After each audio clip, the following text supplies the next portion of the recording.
Salut tout le monde et bienvenue. Aujourd'hui, on aborde un sujet crucial pour le foot moderne, comment optimiser l'entraînement des jeunes, surtout pour booster leur performance sans les griller ou risquer la blessure. Oui, c'est vraiment le casse-tête des préparateurs physiques, ça, hein.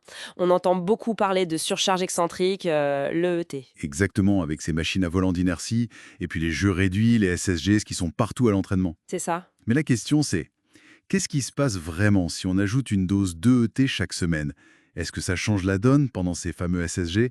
Bon, on va creuser ça. Allons-y. Alors pour y voir plus clair, on se penche aujourd'hui sur une étude scientifique précise.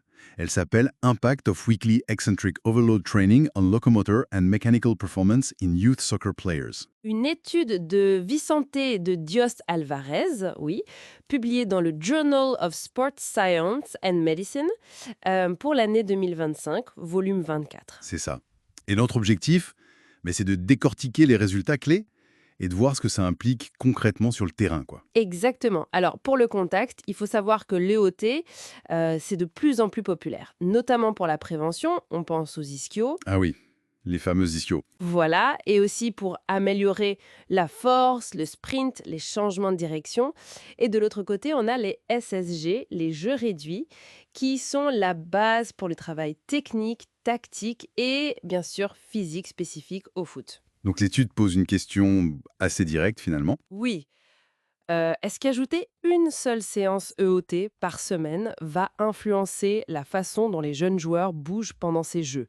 Je parle des distances, des vitesses, mais aussi de la mécanique, les accélérations, les freinages, la charge globale subie. D'accord.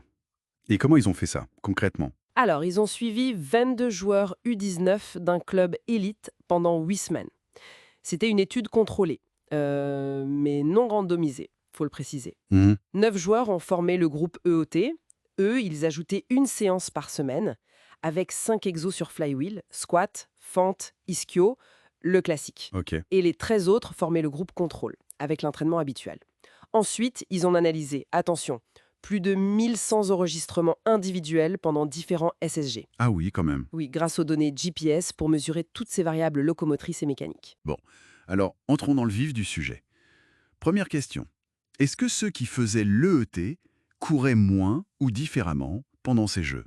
Si on regarde la distance totale, la distance à haute vitesse, très haute vitesse ou même en sprint, eh bien la réponse globale c'est non. Ah bon? Pas de différence. Sur l'ensemble des 8 semaines, il n'y a pas eu de différence significative entre le groupe EET et le groupe contrôle. Intéressant. Mais pas de petite variation quand même. Si, il y a eu quelques semaines, de manière isolée, où le groupe EET a montré des valeurs un peu plus élevées pour la distance totale ou à haute vitesse. Mais ce n'était pas constant. D'accord. Et les chercheurs pensent que c'était peut-être lié au format de jeu spécifique de ces semaines-là, plutôt qu'à l'EET lui-même. Ok, donc, première conclusion partielle, premier chapitre. Ajouter une séance d'EET ne semble pas plomber la capacité des joueurs à courir pendant les SSG. C'est ça. Ça ne semble pas compromettre la performance locomotrice globale mesurée ainsi. Mais la course, c'est une chose. Qu'en est-il de l'explosivité? Les accélérations, les décélérations, euh, l'impact mécanique, c'est souvent là que ça se joue, non? Tout à fait. Et c'est là que l'étude devient plus nuancée. C'est sur les aspects mécaniques qu'on voit des différences significatives. Ah, dis-nous tout. Eh bien, les joueurs du groupe EET, pendant la période d'intervention, présentaient des valeurs inférieures pour le nombre d'accélérations et de décélérations intenses par rapport au groupe contrôle. Inférieur. Moins d'accélération et de décélération. Oui, et ce n'est pas tout. La charge globale subie par le joueur, ce qu'on appelle le player load, Oui, cette mesure qui cumule un peu tous les impacts. exactement, via les accéléromètres, eh bien cette charge était aussi significativement plus basse chez le groupe EET. Et cet effet semblait même perdurer un peu dans le temps. Donc si je résume, ils courent autant, mais ils explosent moins et subissent une charge mécanique globale un peu moindre. C'est à peu près ça. La quantité de course ne change pas, mais la qualité des actions explosives et la charge mécanique globale semblent, elles, légèrement diminuées par l'ajout de cette séance EET hebdomadaire. Hmm. C'est un peu contre-intuitif, non? On fait de la force avec le EOT, on s'attendrait à plus d'explosivité peut-être. Pourquoi cette différence alors? C'est une excellente question. L'hypothèse principale avancée par les auteurs, c'est la fatigue neuromusculaire induite spécifiquement par l'EET. La fatigue, d'accord. Oui, Les contractions excentriques sont très, très sollicitantes pour les muscles et le système nerveux. Elles peuvent créer des micro-dommages, les fameuses courbatures, les DOMS. Mais surtout, elles peuvent altérer temporairement la capacité du système nerveux à commander des contractions rapides et puissantes. Celle qu'il faut pour accélérer à fond ou freiner net. Exactement.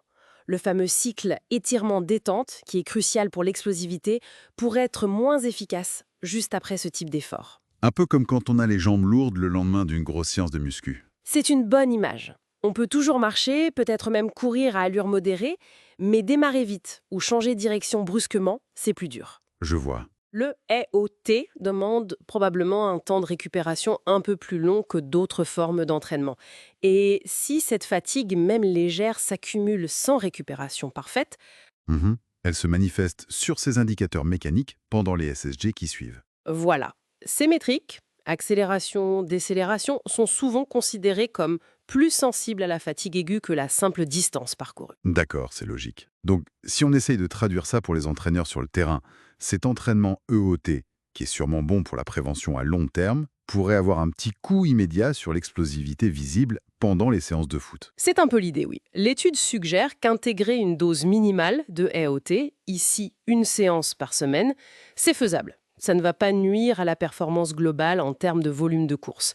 Et ça, c'est plutôt une bonne nouvelle pour la prévention. Oui, c'est déjà ça. Mais, et c'est le mais important, les praticiens doivent être conscients de cette possible baisse temporaire des indicateurs mécaniques. Ce qui veut dire quoi, gérer la charge? Exactement. Il faut gérer finement la charge EOT, le volume, l'intensité. Il faut surtout bien surveiller la réponse individuelle des joueurs. Comment ils se sentent? Est-ce qu'ils sont fatigués?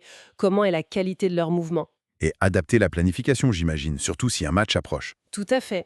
Et ça souligne l'importance cruciale des stratégies de récupération. Bien sûr, il faut garder en tête les limites de l'étude. Un seul club, un échantillon pas énorme, pas de randomisation.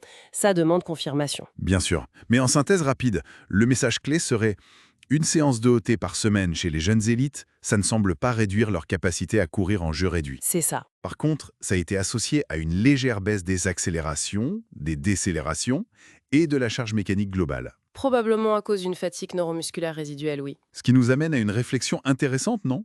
Oui, je pense, pour les gens sur le terrain, étant donné les bénéfices qu'on prête à l'EOT pour la prévention et la force, est-ce que cette légère baisse temporaire des perfs mécaniques est un compromis acceptable?